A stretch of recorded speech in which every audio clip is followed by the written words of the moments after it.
Hi everyone, my name is Paul Nikolaus, and today I would like to talk about unleashing the power of paying multiplexing only once in stochastic network calculus. This is joint work with Anne Bouillard of Huawei Technologies France and Jens Schmidt of the Distributed Computer Systems Lab. Let me give you a brief introduction of what the stochastic network calculus is about. It is a uniform framework to derive bounds on the end-to-end delay distribution of a flow. But what does that even mean? Uniform means that we are not limited to Poisson arrivals.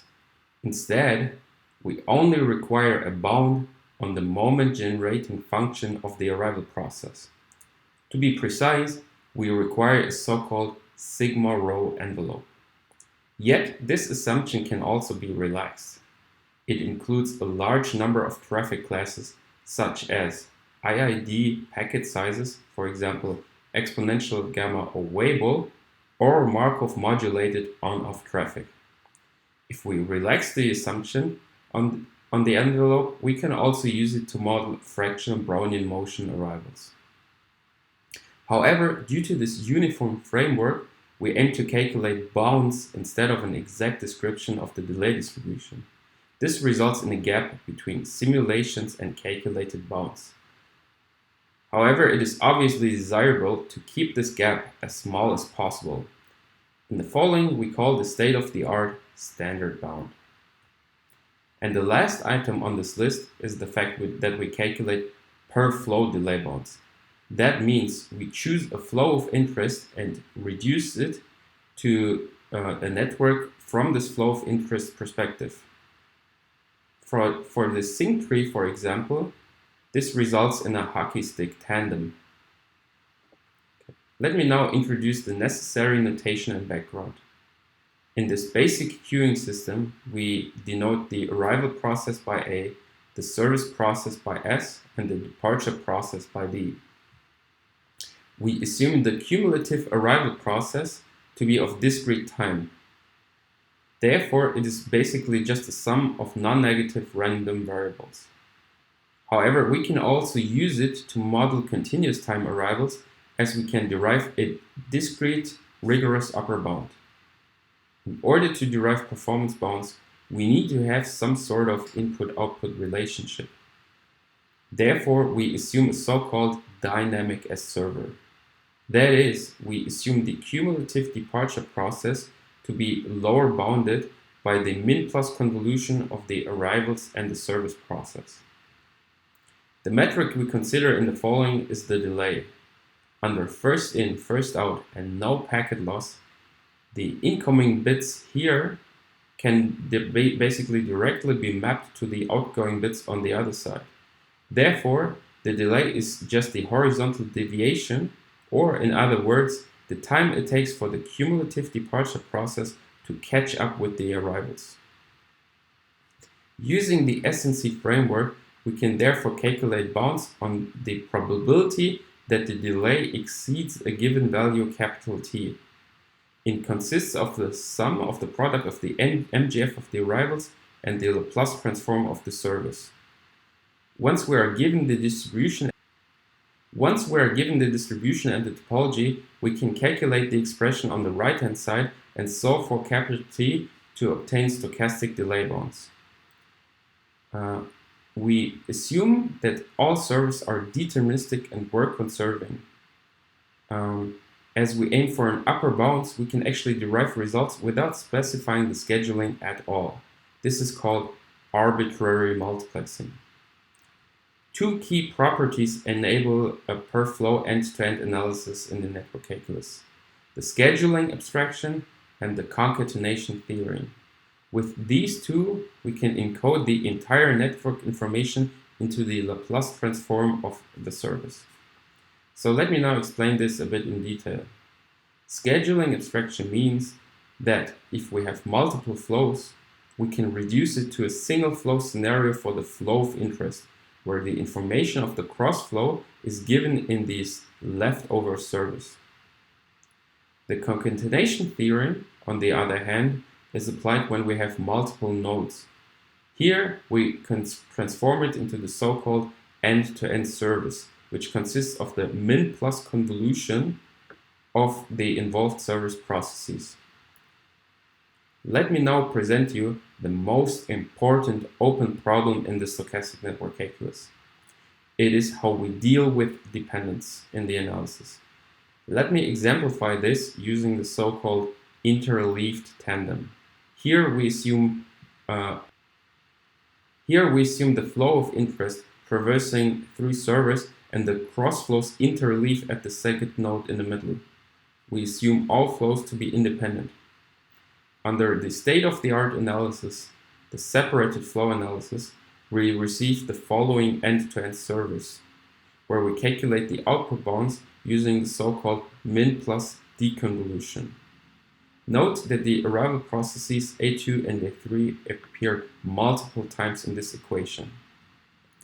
Due to the uniform framework, we can basically just plug in this end-to-end service into the Laplace transform. But since a stochastic process can of course not be independent of itself, and this expression is in the exponent, we have to consider dependence in the analysis. So therefore, in other words, under the SFA, we have to consider dependence even though all flows were initially assumed to be independent. We call this type of dependence method pertinent. Actually, the analysis is not done here. As we aim for upper bounds, we can continue by applying Hölder's inequality. However, it comes with two major drawbacks. First, we observe a severe loss of accuracy per application of the inequality. So as the bound then degrades, the gap between simulations and calculated bounds increases. And the other drawback is the fact that each application comes with an additional parameter to optimize, so therefore the complexity quickly increases. Note that in the end, we have to optimize a nonlinear, typically non-convex optimization problem. Let me now show you how we deal with dependence in the following. Using the pay multiplexing only once analysis, we obtain the following end-to-end service process. Note that the arrival processes A2 and A3 appear only once. In other words, we do not have to consider method-pertinent dependencies at all. Moreover, we can actually directly deduce the service just by looking at the topology. The time variables of the arrival processes are directly related to the service they traverse. For example, as flow F2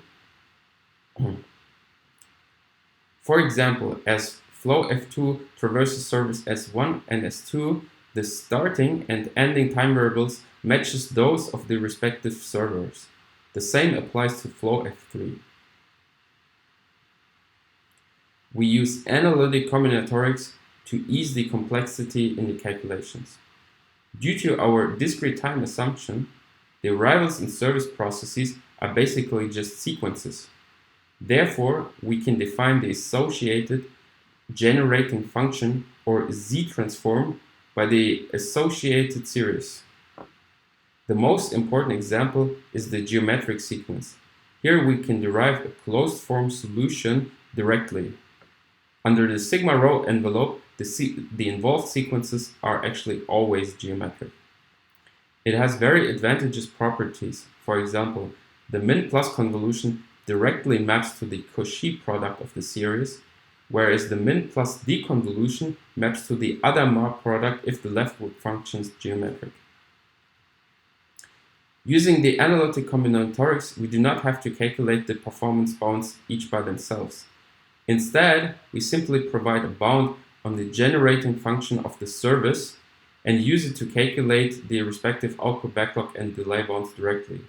This increases the modularity of the calculation. In the following, we abbreviate the results using this technique by PMOOAC. Let us now have a look on how the new analysis impacts the accuracy of the delay bounds. Coming back to the interleaved tandem, we observe that the state-of-the-art degrades in comparison to simulations.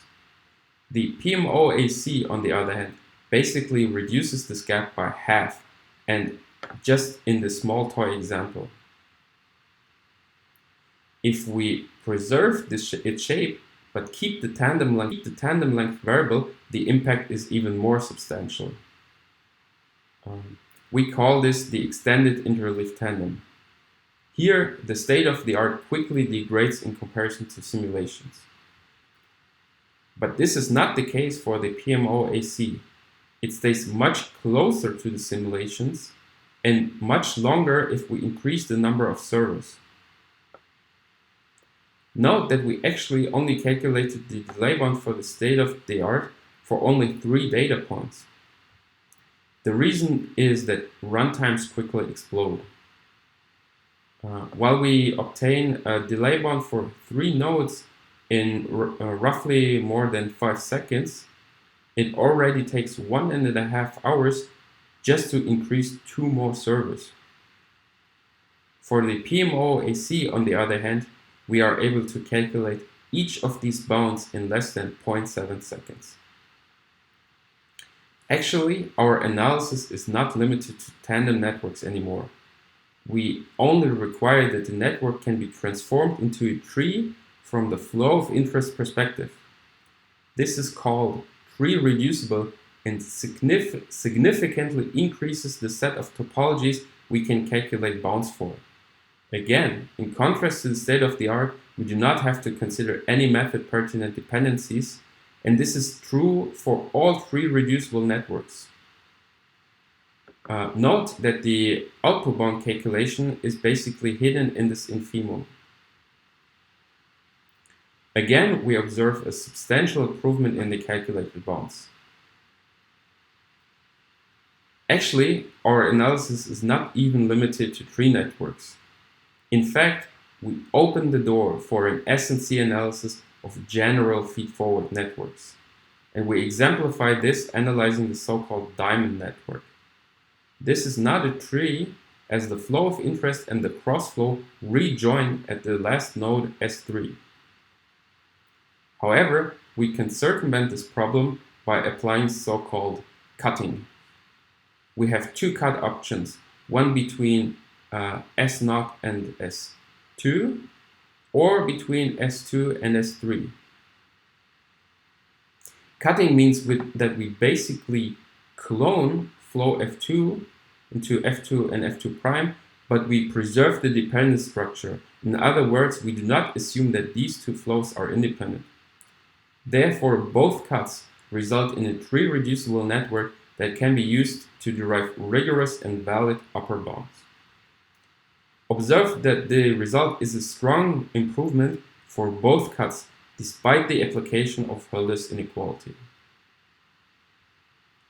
Let me now conclude the presentation.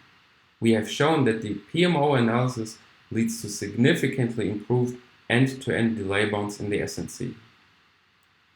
Not only does it improve accuracy, it also reduces the complexity as it minimizes the number of method-pertinent dependencies. It is efficient in the sense that for tree networks we do not have to consider method-pertinent dependencies at all. As I briefly mentioned, we even provide a generalization to so-called tree-reducible networks.